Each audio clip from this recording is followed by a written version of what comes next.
제주 4.3 당시 서귀포 지역에서 가장 많은 도민들이 희생된 정방폭포 4.3 학살터에 위령 공간이 만들어졌습니다. 145제곱미터 작은 공간이지만 70여 년 만에 희생자들의 한을 달랠 수 있는 시설이 들어서면서 유족들은 눈물을 흘렸습니다. 이따금 기자입니다. 하얀 천이 거치자 희생자 명단과 추모시가 쓰인 조형물이 드러납니다. 정방폭포와 소남머리 사이 해안절벽에 끌려와 희생된 255명의 이름. 4.3 당시 토벌대의 주요 거점지로 구타와 고문이 자행된 이곳에 희생자 위령 공간이 만들어졌습니다. 이제 양지발은 이곳에 자리를 터전했기 때문에 휴식처를 마련했기 때문에 편안하게 우리 255의 영령들 편안하게 쉬시기 바라겠습니다. 지난 2021년부터 추모 공간 설치가 추진됐지만 인근 상인과 주민들의 반발에 부딪혀 장소가 바뀌고 지연돼 왔습니다. 75년 만에 생긴 추모 공간에 유족들은 통한의 세월을 떠올리며 눈물을 훔쳤습니다. 감회가 새롭고요. 저쪽에 했을 때 반대를 해가지고 정말 너무 가슴이 아팠어요. 그 영령들을 위해서 이런 비를 지었다는 건 대단히 늦게나마 좀 위안이 되지 않을까 그렇게 생각하고 또 산 사람이 위안이 되니까 돌아가신 분들도 영원히 영면하시겠죠. 아프고 어두웠던 과거의 문을 열어 진실과 화해의 빛을 맞이한다는 의미를 담아 정방폭포를 형상화한 위령 공간. 우여곡절 끝에 정방폭포 4.3 학살터에 위령 공간이 마련되면서 이곳에서 희생된 이들의 넋을 달랠 수 있게 됐습니다. MBC 뉴스 이따금입니다. 제주는 독특한 신화와 전설을 비롯해 수많은 이야깃거리를 간직한 곳인데요. 일본 애니메이션이 장악한 극장가에 이런 제주 신화를 소재로 제주 업체가 만든 애니메이션이 등장해 눈길을 끌고 있습니다. 박주연 기자입니다. 고려시대인 1230년대 탐나. 탐나의 전설이 예언한 운명의 소녀 영등은 바람의 신주를 탐내는 해적들에게 쫓기던 중 유랑을 만나 위기에서 벗어납니다. 세상을 파괴할 힘을 가진 바람의 신주를 얻기 위해 탐나를 공격하는 해적들. 이에 맞서기 위해 도라르방 로봇 거신이 모습을 드러냅니다. 과거 제주를 배경으로 바람의 신 영등 신화와 도라르방의 기원을 담은 이야기 SF 애니메이션 거신 바람의 아이입니다. 애니메이션은 우리가 상상하는 소재를 갖고 하잖아요. 그게 어찌 보면 제주 신화와 가장 적합합니다. 판타직 요소를 애니메이션에 조금 더 적극적으로 하고 그다음에 그걸 잘 표현할 수 있는 소재가 되지 않을까 생각을 하고 있습니다. 지난 2017년 컨텐츠진흥원의 지역특화 컨텐츠 개발 지원 사업에 선정되면서 제작이 시작된 거신 바람의 아이. 애니메이션 속에 등장하는 곶자왈과 노을 지는 바닷가, 동굴 등 제주의 아름다운 풍광이 시선을 끕니다. 특히 제주어를 비롯한 제주의 역사와 전통 문화까지 담겨 또 다른 재미로 다가옵니다. 1230년대의 당시 제주의 모습을 그리다 보니까 현재 있는 제주 배경도 있고 없어서 이제 자료를 바탕으로 새로 구현한 배경들도 있거든요. 직접 또 오셔서 애니메이션이랑 비교도 해보면서 즐겁게 즐기실 수 있을 것 같습니다. 극장 개봉 당일인 지난 18일 한국 영화 좌석 예매율 1위를 기록한 거신 바람의 아이. 일본 애니메이션들이 극장가를 장악하고 있는 가운데 제주 신화를 소재로 한 장편 애니메이션이 전국적 호평을 받을 수 있을지 기대됩니다. MBC 뉴스 박주연입니다. 자본과 인력이 수도권에 몰려 발생하는 지역 소멸과 OTT와 같은 새로운 플랫폼의 등장으로 지역 MBC가 생존 위기를 맞고 있습니다. 가장 중요한 게 재원 확보인데 본사와 지역사 간의 기울어진 광고료 배분부터 바로 잡아야 한다는 주장이 제기됐습니다. 전주문화방송 조수영 기자입니다. 수도권 집중 현상과 급변한 디지털 미디어 환경으로 고사 위기에 몰린 지역 MBC. 활성화 방안을 모색하기 위해 마련된 토론회에서 참석자들은 지역 MBC 수익 구조에서 가장 큰 비중을 차지하는 광고 수입이 악화한 현실을 테이블에 올렸습니다. 광고 수익을 통해서 이제 유지가 되어 왔는데 디지털 미디어 환경으로 변하면서 레거시 미디어들이 지금 많이 줄어들고 있는 게 사실이죠. 실제 전국 16개 지역 MBC의 자력 판매 광고 매출액은 지난 2015년 462억 원에서 해마다 감소해 지난해 120억 원으로 4분의 1 토막이 났습니다. 2000년대 들어 간접 광고와 중간 광고 같은 새로운 형태의 광고가 서울 본사가 제작한 프로그램에 안착하면서 지역 광고 물량이 본사로 흡수된 때문으로 분석됩니다. 특히 예능과 드라마에서 등장하는 간접 광고는 해마다 100억 원 안팎의 매출 실적을 보이고 있습니다. 지역 MBC를 통해 지역에도 간접 광고가 송출되고 있지만 지역에 배분되는 몫은 전혀 없는 게 현실. 이 같은 불합리한 광고료 배분은 서울 본사와 지역사 간의 수직적인 의사결정 구조에서 비롯되고 더욱 고착화되고 있다는 지적이 나왔습니다. 광고 배분율 협상을 하는데요. 서울 MBC가 지역 16개 MBC를 51% 이상 지분을 보유하고 있지요. 협상이 대등하게 이루어질 수 있겠는가? 전 국민이 열광하는 대형 스포츠 이벤트가 열리면 지역사의 상황이 오히려 더 나빠지는 것도 짚어볼 대목입니다. 지난해 카타르 월드컵 기간 MBC TV 방송이 올린 광고 매출에서 지역 MBC의 점유율은 25.7%. 1년 전 같은 기간보다 약 8%포인트가 떨어진 만큼 서울 MBC는 점유율이 올라 매출액이 50억 원이 넘게 뛰었습니다. MBC는 본사와 16개 지역사의 네트워크 체제로 운영되고 있습니다. 지역사에 배분하는 광고료도 이런 특수성을 반영해 새로운 형태의 광고까지 총망라해 적정 배분 비율을 만들고 이를 지키려는 노력이 필요하다는 게 전문가들의 공통된 의견입니다. MBC 본사와 계열사 간의 7대3은 유지하겠다는 어떤 합의가 있었기 때문에 30% 이상의 비율을 맞춰준다면 지역사회는 현재 많은 도움이 될 것으로.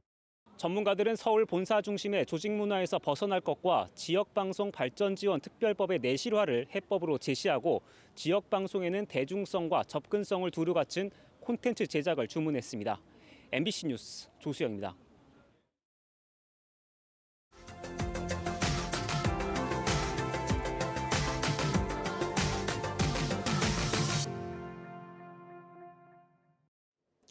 값싼 중국산 고사리와 도라지를 국산인 척 속여 학교와 요양시설 등에 대량으로 납품해온 업자가 구속됐습니다.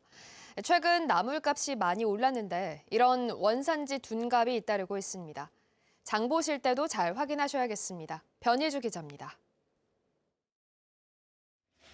대구의 한 나물 가공업체, 초등학교 급식용 도라지와 고사리를 포장하고 있습니다. 상자에는 남해 창선면에서 재배한 국산이라고 적혀 있습니다. 단속반이 뜯어봤더니 밑동이 칼로 벤 듯 매끄러운 중국산 고사리가 무더기로 섞여 있습니다. 도라지도 마찬가지입니다. 수작업으로 하기 때문에 이렇게 껍질이 조금씩 남아있는 경우가 있습니다. 하지만 중국산은 거의 다 표면이 깨끗하다는 걸 안쪽 창고에서는 수입한 중국산 고사리와 도라지 수십 박스가 발견됐습니다. 이 업체는 2021년부터 지난 3월까지 대구 경북 일대 학교와 병원, 요양원에 고사리와 도라지를 납품했습니다. 값이 3분의 1도 안 되는 중국산을 40%에서 60% 섞어 팔면서 국산으로 표기했습니다. 농산물은 삶거나 채를 썰어서 혼합하면 원산지를 육안으로 식별이 어렵다는 점을 악용해서 단속을 피하려고 사업장에 간판도 달지 않고 종업원 없이 가족끼리만 일했습니다. 이렇게 2년간 유통한 양만 90톤, 10억 원어치에 달하고 납품 횟수만 수천 건입니다. 국립농산물품질관리원은 해당 업체 대표 58살 이모 씨를 원산지 표시법 위반 혐의로 구속했습니다. 또 비슷한 수법으로 원산지를 속여 고사리와 도라지를 유통한 업체 2곳을 추가로 적발하고 수사를 확대하고 있습니다. MBC 뉴스 변예주입니다.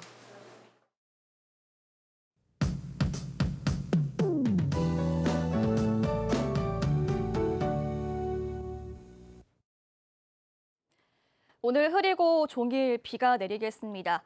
정체전선에 의해 발달한 비구름대가 남쪽으로 내려오면서 이렇게 제주도에 비가 오고 있는데요.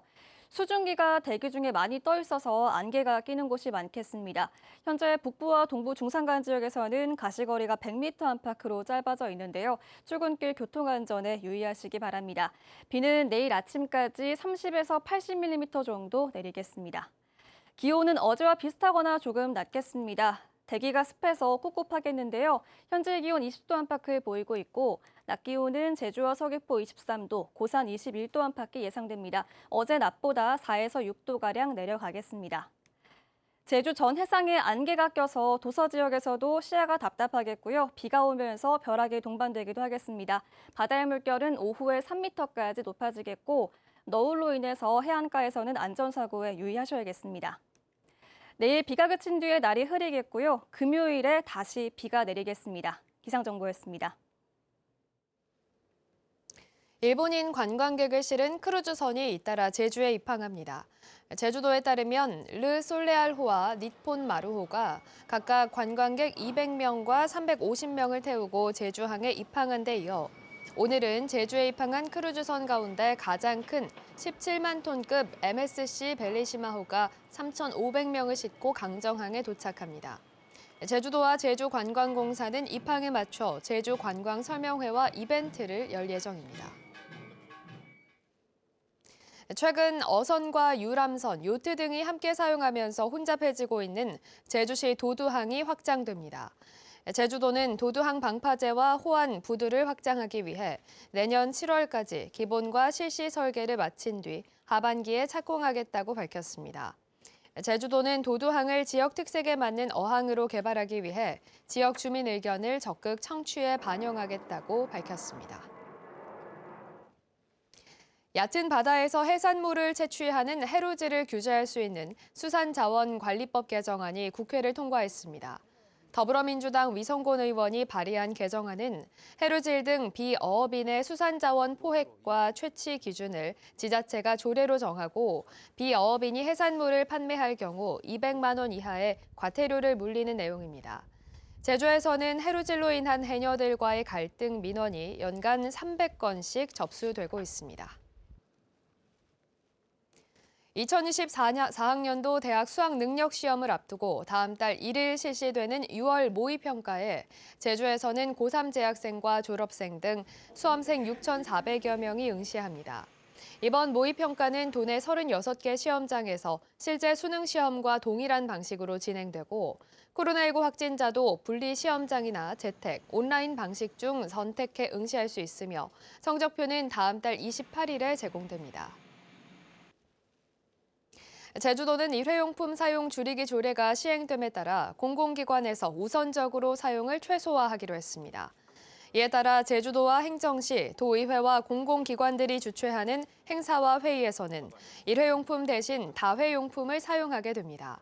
공공기관이 운영하는 체육시설에서도 일회용품을 판매하지 않고 보조금을 받은 기관과 단체에는 일회용품을 사용하지 않도록 권고하게 됩니다.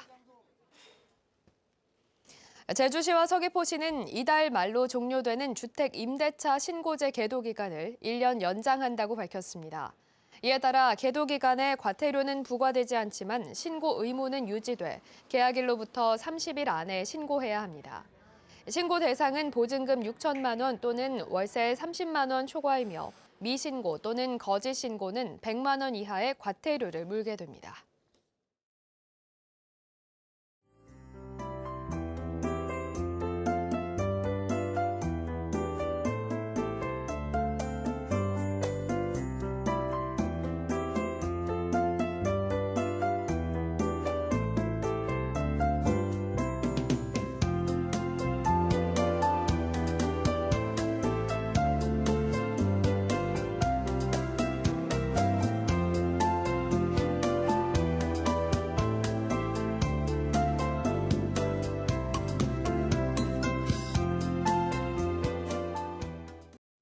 네, 뉴스를 마치겠습니다. 여러분 고맙습니다.